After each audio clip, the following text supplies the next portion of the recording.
Hello and welcome everyone, target নার্সিংয়ে তোমাদের সবাইকে স্বাগত। ANM and GNM এন্ট্রান্স 2023 এবছরের কাট অফ মার্ক কমবে কিনা, তোমাদের সেফ স্কোর কত হতে পারে, এই সমস্ত প্রশ্নের উত্তর নিয়ে আমি অলরেডি একটি ভিডিও আমার চ্যানেলে পোস্ট করেছি। যারা এখনও দেখোনি তারা দেখে নাও। এবং ওই ভিডিওটি যেহেতু অনেকটা বড় হয়ে গেছিলো, সেহেতু সম্পূর্ণ যে তোমাদের প্রশ্ন আলোচনার কথা ছিল আমার, সেই সমস্ত প্রশ্নের আলোচনা সেদিন সম্ভব হয়নি। তো আজকে বাকি বিষয়গুলি নিয়ে আমি আলোচনা করে দেব, সুতরাং অবশ্যই ভিডিওটি পুরো দেখো। তার আগে আমি তোমাদের বলে রাখি, যারা আমার চ্যানেল দেখো তারা প্রত্যেকেই জানো শুধুমাত্র লাইক, শেয়ার এবং সাবস্ক্রিপশন পাওয়ার আশায় আমার চ্যানেলে কোনো ভুল তথ্য প্রদান করা হয় না। সঠিক তথ্য সত্যতা যাচাই করে তোমাদের জন্য প্রোভাইড করা হয়। সুতরাং ভিডিওটি ভালো লাগলে এবং যদি মনে হয় তোমাদের কাজে আসছে, তাহলে অবশ্যই চ্যানেলটিকে লাইক, শেয়ার এবং সাবস্ক্রাইব করে দেবে এবং পাশে থাকা বেল আইকনটি ক্লিক করবে, যাতে সবার প্রথমে নোটিফিকেশন পেয়ে যাও। তো চলো আসি আজকের আলোচনায়। আজকে আমি যে সমস্ত বিষয় নিয়ে আলোচনা করব তার মধ্যে অন্যতম হলো তোমাদের রেজাল্ট আউট ডেট কবে, এছাড়াও র্যাঙ্ক কার্ড কীভাবে পাবে, গভর্নমেন্ট এনটিএস পেতে হলে কি করতে হবে, এই সমস্ত বিষয়গুলো নিয়েও আলোচনা করে দেব। তো চলো তোমাদের রেজাল্ট কবে আউট হবে সেই বিষয়ে আসি। রেজাল্টের বিষয় জানতে হলে তোমাদের বিগত বছরগুলোকে দেখতে হবে। 2021 সালে যে বছর তোমাদের প্রথম এই এন্ট্রান্স পরীক্ষা হয়, সেই বছরে তোমাদের রেজাল্ট 1 মাসের মাথায় প্রকাশ হয়েছিল।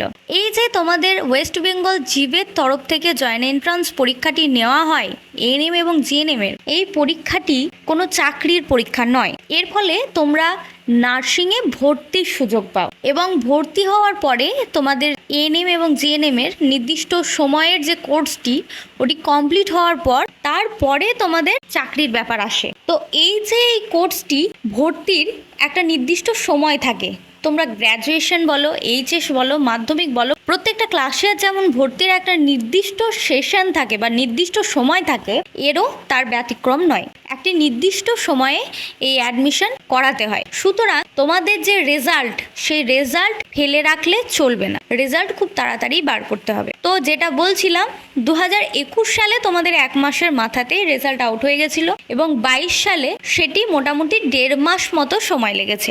এই বছরেও তার ব্যতিক্রম হবে না বলে মনে করছি, কারণ আগের বছরে তোমাদের কিন্তু পরীক্ষাটি জুনে হয়েছিল। এবার সেই পরীক্ষা তোমাদের হয়ে গেছে জুনে না হয়ে জুলাই, 1 মাস অলরেডি লেট হয়ে গেছে। সুতরাং রেজাল্ট আউট করতে ওরা লেট করবে না, রেজাল্ট তোমাদের খুব তাড়াতাড়ি আউট হয়ে যাবে। তোমাদের রেজাল্ট মোটামুটি ধরে রাখো 1 থেকে 1.5 মাসের মাথাতেই আউট হবে, ঠিক আছে? তার বেশি কিন্তু লেট হওয়ার কথা নয়। এইবারে আসি তোমাদের র্যাঙ্ক কার্ডের কথায়। তোমাদের যে র্যাঙ্ক কার্ড, সেটি রেজাল্ট আউট হওয়ার পরেই অফিসিয়াল ওয়েবসাইটে তোমরা পেয়ে যাবে। তোমাদের একটা ইম্পর্টেন্ট কথা আমি যেটা বলবো, সেটা হলো কেউই র্যাঙ্ক কার্ড ফেলে রাখবে না, প্রত্যেককেই কিন্তু র্যাঙ্ক কার্ড ডাউনলোড করে নেবে। সে তোমাদের র্যাঙ্ক যতই হোক না কেন, তোমাদের এই র্যাঙ্ক কার্ড কিভাবে স্টেপ বাই স্টেপ ডাউনলোড করতে হবে অনেকেই জানো। যারা আমার প্রিভিয়াস ইয়ারে ভিডিওগুলো দেখেছো তারা কিন্তু অনেকেই জানো। এই বছর তোমরা অনেকেই নতুন আছো, তোমাদের চিন্তার কোনো কারণ নেই। আমি তোমাদের র্যাঙ্ক কার্ড প্রকাশ হলেই স্টেপ বাই স্টেপ কিভাবে র্যাঙ্ক কার্ড ডাউনলোড করতে হবে সুন্দরভাবে দেখিয়ে দেব। এবারে র্যাঙ্ক কার্ড ডাউনলোডের পর যেটা আসে বিষয়, সেটা হচ্ছে গভর্নমেন্ট এনটিএস পেতে হলে তোমাদের কি করতে হবে।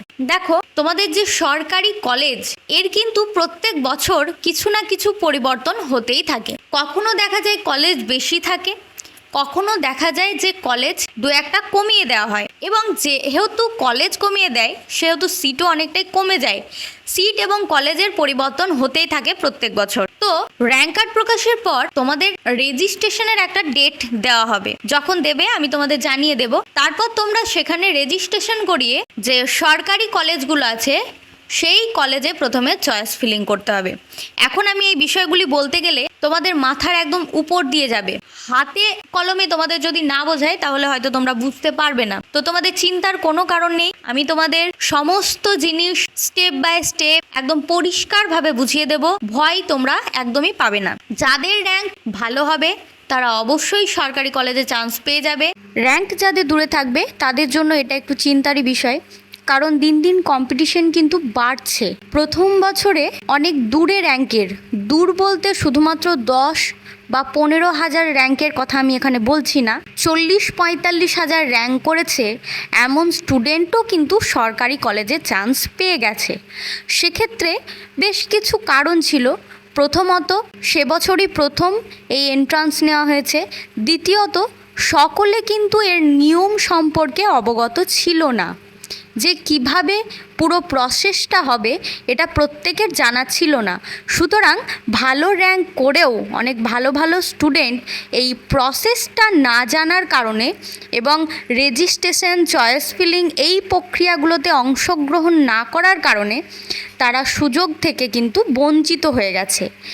আর দূরের র্যাঙ্কের ছেলেমেয়েরা চয়েস ফিলিং, রেজিস্ট্রেশন এই সমস্ত জিনিসগুলোতে অংশগ্রহণ করার ফলে তারা সেই সুযোগটা লাভ করেছে। কিন্তু এখন কম বেশি প্রত্যেক ছাত্রছাত্রী পুরো প্রসেসটা সম্পর্কে জানে। যারা জানো না তাদেরকে আমি ভালোভাবে বুঝিয়ে দেব ধীরে ধীরে, তোমাদেরও কোনো অসুবিধা হবে না। শুধুমাত্র এখন রেজাল্ট বেরোনোর অপেক্ষা। রেজাল্ট বেরোনোর পরই তোমাদের প্রত্যেকটা জিনিস সুন্দরভাবে বুঝিয়ে দেওয়া হবে। যাদের র্যাঙ্ক একটু বেশি থাকবে তাদের উদ্দেশ্যে বলি, তোমরা যেন ভয় পেয়ে পুরো প্রক্রিয়াটা থেকে পিছিয়ে থাকবে না। রেজিস্ট্রেশন, চয়েস ফিলিং, কাউন্সিলিংয়ের প্রত্যেকটা প্রক্রিয়ায় তোমরা যেন অংশগ্রহণ করবে, কারণ তোমাদেরও চান্স পেয়ে যাওয়ার সম্ভাবনা প্রবল। এর কারণ যদি বলি তাহলে দেখো, তোমাদের ANM GNM নার্সিং ছাড়াও BSc নার্সিং রয়েছে। এমন অনেক স্টুডেন্ট থাকবে যারা ANM GNM এ ভালো র্যাঙ্ক করবে এবং সাথে সাথে BSc নার্সিংয়েও পাশ করবে। এবার BSc নার্সিংয়ে পাস করলে কোনো স্টুডেন্টই BSc নার্সিং ছেড়ে ANM GNM এর নার্সিংয়ে কিন্তু ভর্তি হতে আসবে না। সুতরাং তারা BSc নার্সিংয়ে চলে গেলে বেশ কিছু জায়গা বা গ্যাপ থেকে যাবে। তো সেক্ষেত্রে সেই গ্যাপটা তোমাদের দ্বারাই পূরণ হতে চলেছে। সুতরাং ভয় পাওয়ার কোনো কারণ নেই, বুকে সাহস রাখো এবং প্রত্যেকটা প্রক্রিয়ায় যেন অংশগ্রহণ করা হয়। আজকে তোমাদের যে সমস্ত আলোচ্য বিষয় ছিল সেগুলি আলোচনা করে দিলাম। এরপরে তোমরা কমেন্টে জানাবে আরও তোমরা কি কি জানতে চাও। আমি তোমাদের সুন্দরভাবে বুঝিয়ে দেওয়ার চেষ্টা করব। তো দেখা হচ্ছে পরবর্তী ভিডিওতে। ভালো থেকো, সুস্থ থেকো, টাটা।